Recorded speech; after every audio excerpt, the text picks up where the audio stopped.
Some asylum seekers are deciding to give up on their plans to enter the U.S. Why they believe returning to Central America is a better option. Criminal charges against 2 San Diego County Sheriff's deputies, how they may face prison time over what happened during a domestic violence call. It was like a nuclear bomb that had gone off in my heart. The father of a local murder victim says it's time to forgive and allow a second chance, why he's advocating for the release of his son's killer. I might as well just say, well, they might as well just bury me and be done with it. Seniors stuck with mounting debts. Local prosecutors say older homeowners are being targeted by predatory lenders. KPBS Evening Edition starts right now.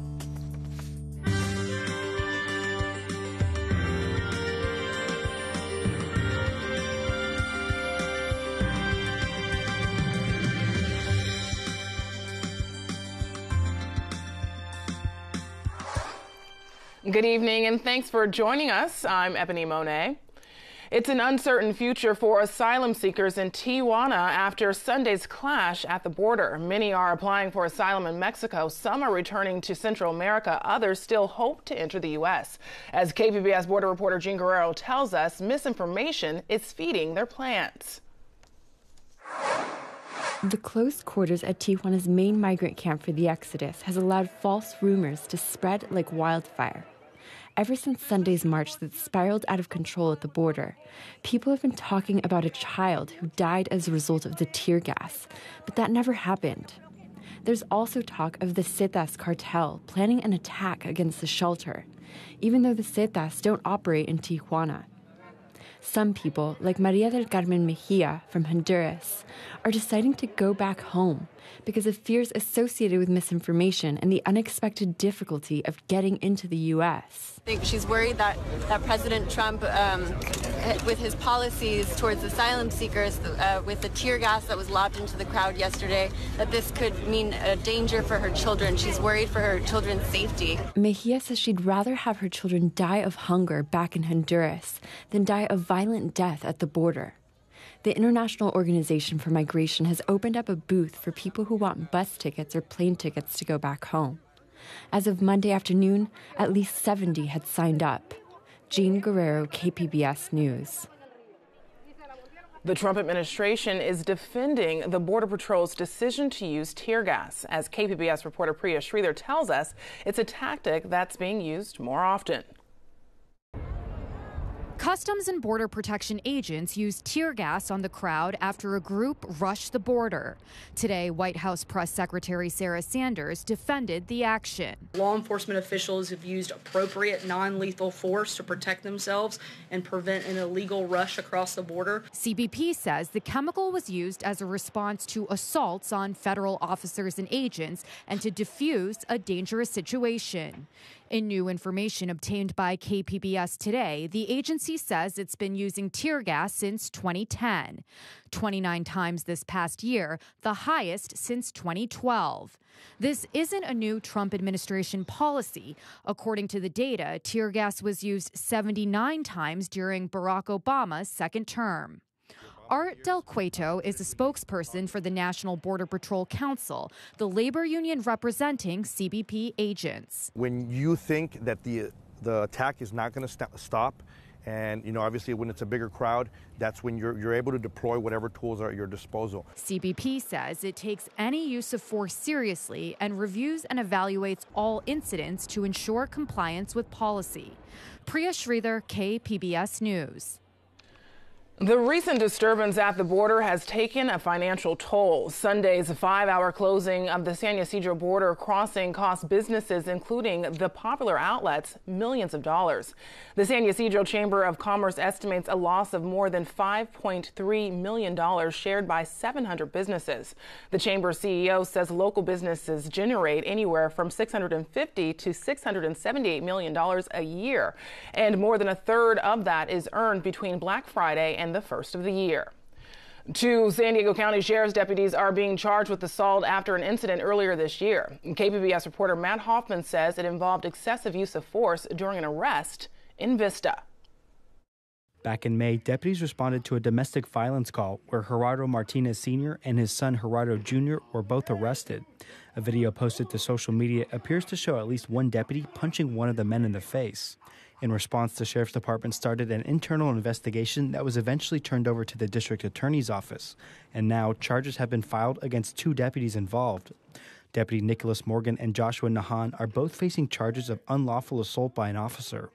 Morgan faces up to 2 years if convicted, while Nahan is looking at up to a year. District Attorney Summer Stefan says the 2 deputies crossed the legal line and no one is above the law.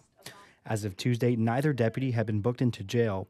They both have arraignment scheduled for this Friday in Vista. The May incident was also captured on deputies' body-worn cameras, but the DA's office is not releasing that video, saying it's evidence in a pending criminal case. In a statement, the Sheriff's Department says it does not tolerate misconduct of any kind and will continue to work with the DA's office as the cases move forward. Matt Hoffman, KPBS News. At 14, Tony Hicks was the youngest person in California history to be charged with murder. 2 decades later, he has a chance for parole. As KPBS reporter Taryn Minto explains, the family of the college student he killed supports his plea. The news of Tariq Khamisa's murder knocked his father Azim to the ground. He says he lost feeling in his legs and collapsed on his kitchen floor. I don't have the words to describe to you how excruciatingly painful that experience was for me. It was like a nuclear bomb that had gone off in my heart. His son, a budding photographer and writer who he says hoped to be a National Geographic journalist, died January 21st, 1995. But amid the pain of losing his son, Azim says he discovered a sense of understanding. When the explosion subsided, I believe that God sent me back into my body with the wisdom that there are victims at both ends of the gun.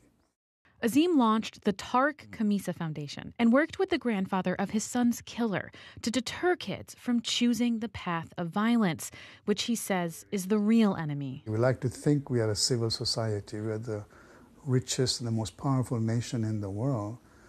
How did we create a society where children kill children? He also forgave Tony Hicks, who pled guilty to the murder. And I'm looking in his eyes trying to find a murderer. And I wasn't able to do that. I was able to climb through his eyes and touch his humanity, that I got that the spark in him was no different than the spark in you or me. And I wasn't expecting that. Hicks now writes for the Tariq Khamisa Foundation's website and says he's focusing his life to speaking out against violence. I know now that I'm a part of a greater community of humanity, that I have a responsibility not only to atone for my murder and targeting, but to be of service to other people wherever I can in the hopes of easing some of the hurt and pain in the lives of others. Azim hopes to bring Hicks on as a foundation spokesman if released. His parole has not yet been opposed by San Diego County District Attorney Summer Stefan. Opposition is common with offenders who continue violent behavior in prison. According to news reports, Hicks stabbed a prison guard when he was 21. Stefan says the case is unique because of Hicks's age at the time of the murder and the Khamisa family's support. To have people like the Khamisa family who have use their pain to better the community and to prevent gang violence in future generations is just an extraordinary act of love and compassion. So that makes the case unusual. Stefan will attend the parole hearing at the Khamisa family's request and make her recommendation to the parole board after listening to Hicks. Azim says he is optimistic about Hicks's chances. Taryn Minto, KPBS News. Last week, iNewsSource detailed allegations of dangerous human research at the San Diego VA. Now, Congressman Scott Peters is requesting hearings into the matter. iNewsSource reporter Brad Racino has more. If Peters' request is granted, Congress will investigate the allegations of 2 whistleblowers at the San Diego VA. The first is Martina Buck. She's a research scientist with an expertise in liver disease. The second is Mario Choquier, her husband and director of the liver and transplantation clinics at the VA and professor of medicine at UCSD. Buck and Choquier alleged a former doctor at the San Diego VA, Samuel Ho, performed unapproved liver research on alcoholic veterans without their consent, putting the patients' lives at risk.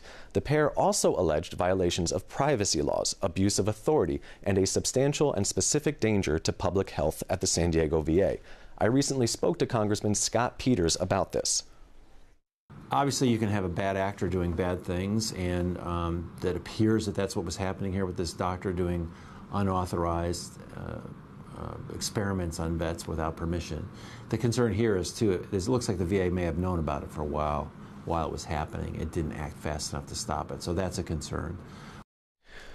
Peters said the severity of the allegations led him to ask for the hearings, which he expects will take place next year. For KPBS, I'm iNewsSource reporter Brad Racino.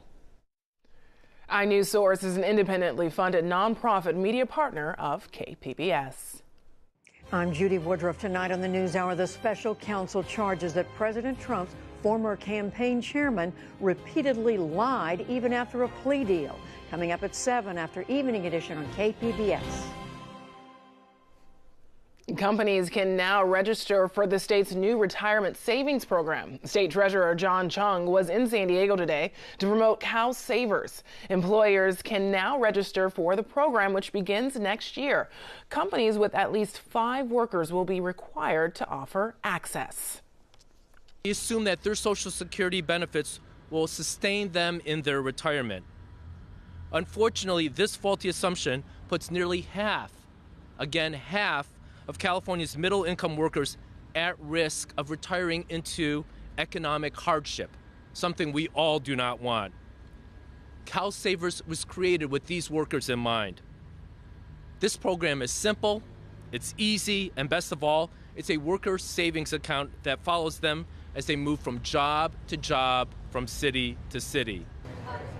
The state estimates more than 7 million workers do not have access to a retirement fund. Nearly 3 in 4 California seniors are homeowners, and according to law enforcement, that makes them a target for predatory loans. In this report from the California Dream Project, Amitha Sharma says many don't realize they've taken on debt until it's too late. These people are not going to make me homeless. Robert Unser is 74. He has cognitive disabilities and is in a big dilemma. He has 4 property-assessed clean energy loans he can't pay back and 4 liens on his San Diego home. I don't know where it came from. There was one bank wanted me to take out a loan for doing some of my work. I said, give me a few days. The guy comes and wants me to sign a thing with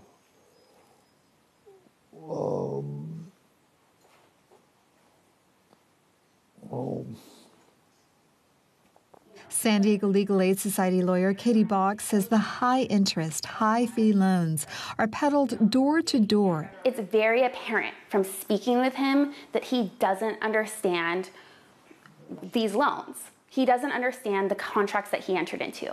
He doesn't understand who he owes money to. He doesn't understand why he owes the money. And Bach says Unser didn't need the work the PACE loans were meant to cover. PACE loans are energy efficiency loans they're used to finance only energy efficiency home improvement projects. So that means that the lien gets priority above any mortgage, above basically any other lien on the property. He had kitchen remodeling done, and he doesn't even cook. He gets Meals on Wheels. He doesn't use his kitchen. He got solar panels. He lives in his living room. His bed and his chair and his TV are in his living room. So I can't imagine that he uses that much power to have a need for solar panels. Bach says Unser is the one who brought the PACE loan contractors into his world. He is lonely, and everyone that knocks on his door, he invites in. And he's a nice guy. He wants someone to talk to, so he invites them in. He talks to them. and they talk him into, hey, you need these windows replaced, you need your kitchen remodeled. Box says Unser's PACE loans were finalized with electronic signatures on documents sent to non-existent email accounts.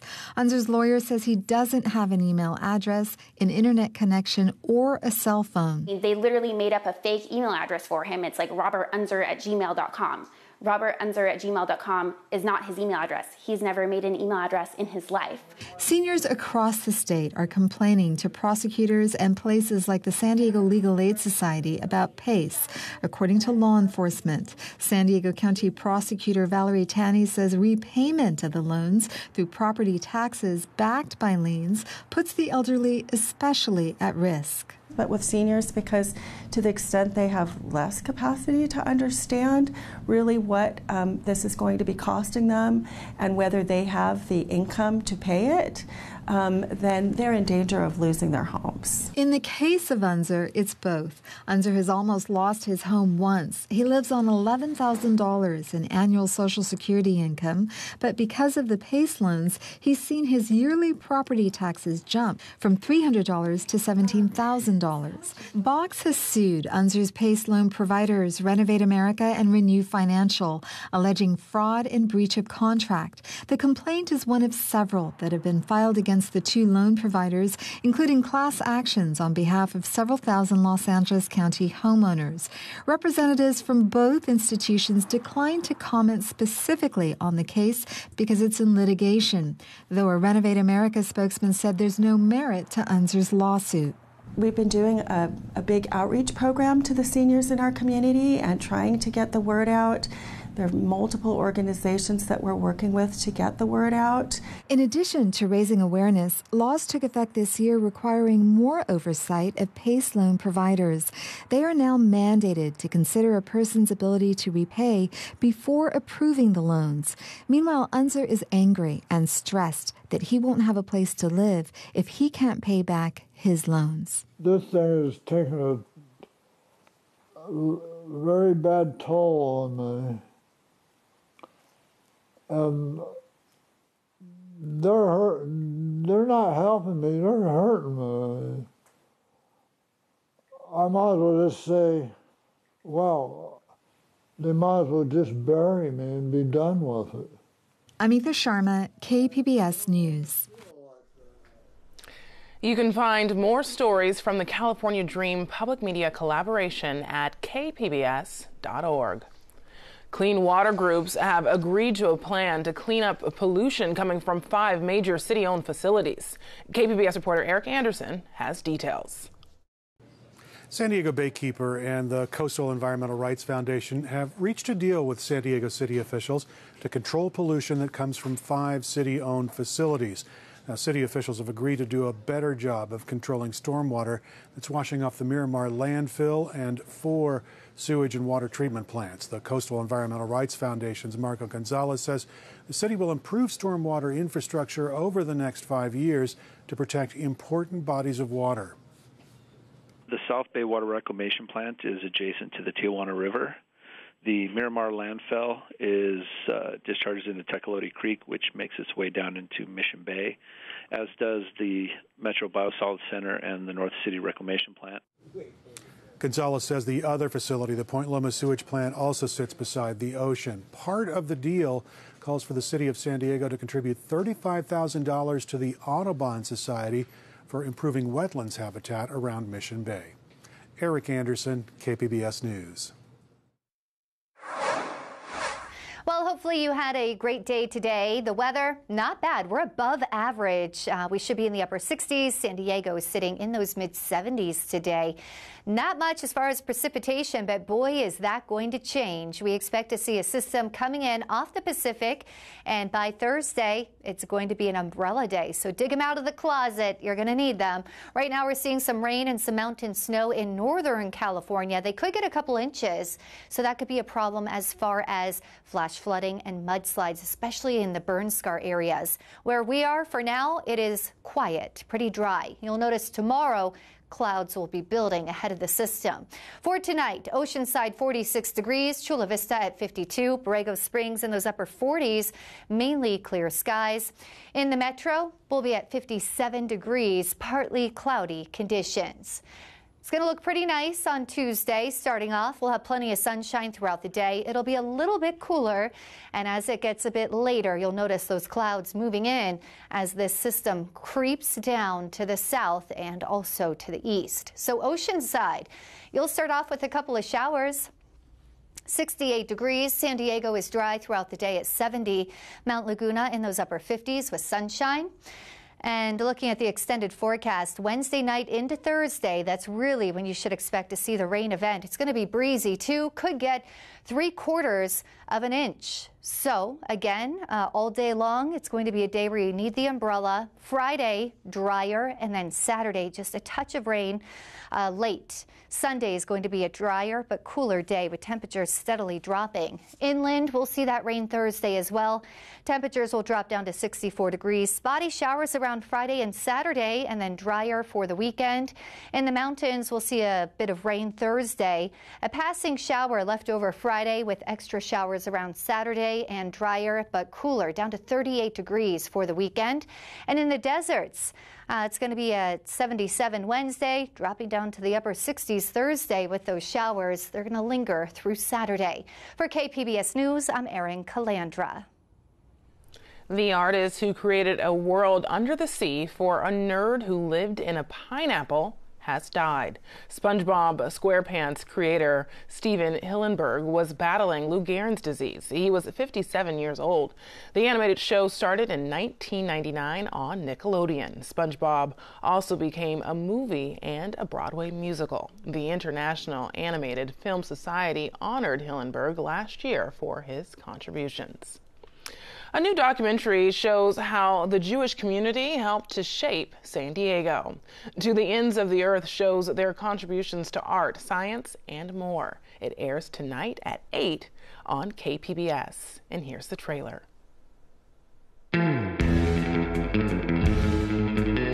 Sometimes when people head out to California, they're leaving behind some of their more serious yearnings, and they're just out to embrace the surf and the sun.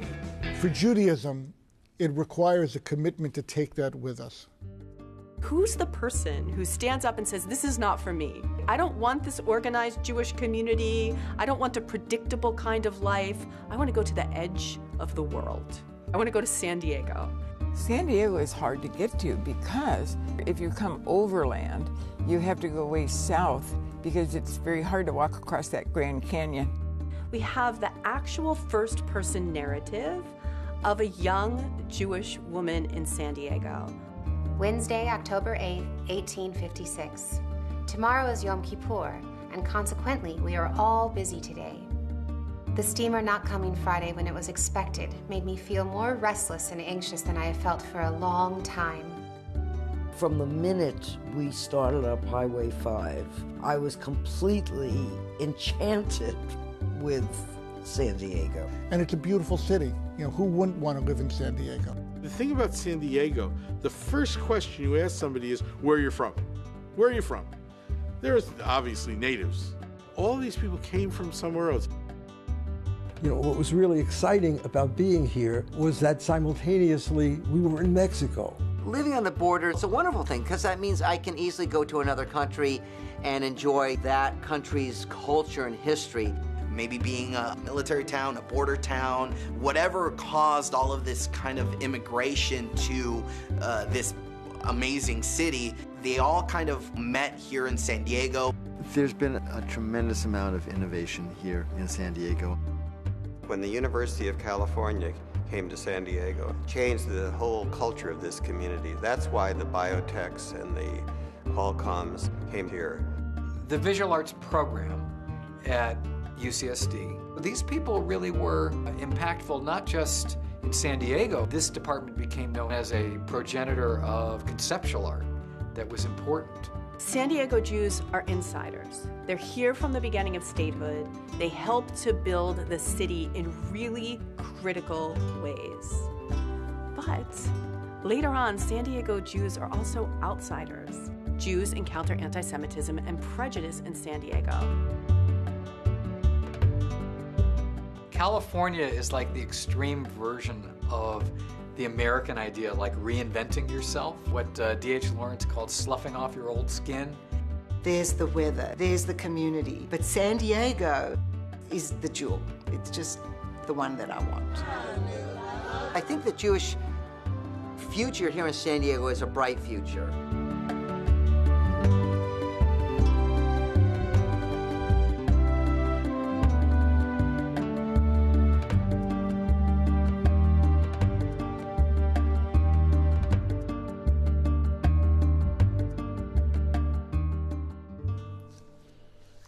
Now here's a look at what we're working on for tomorrow in the KPBS newsroom. President Trump says he might retaliate against General Motors over its job cuts, how the company might lose out on government subsidies. And on Midday Edition, KPBS talks with a local nurse who spent several days in Northern California to help victims of the Camp Fire.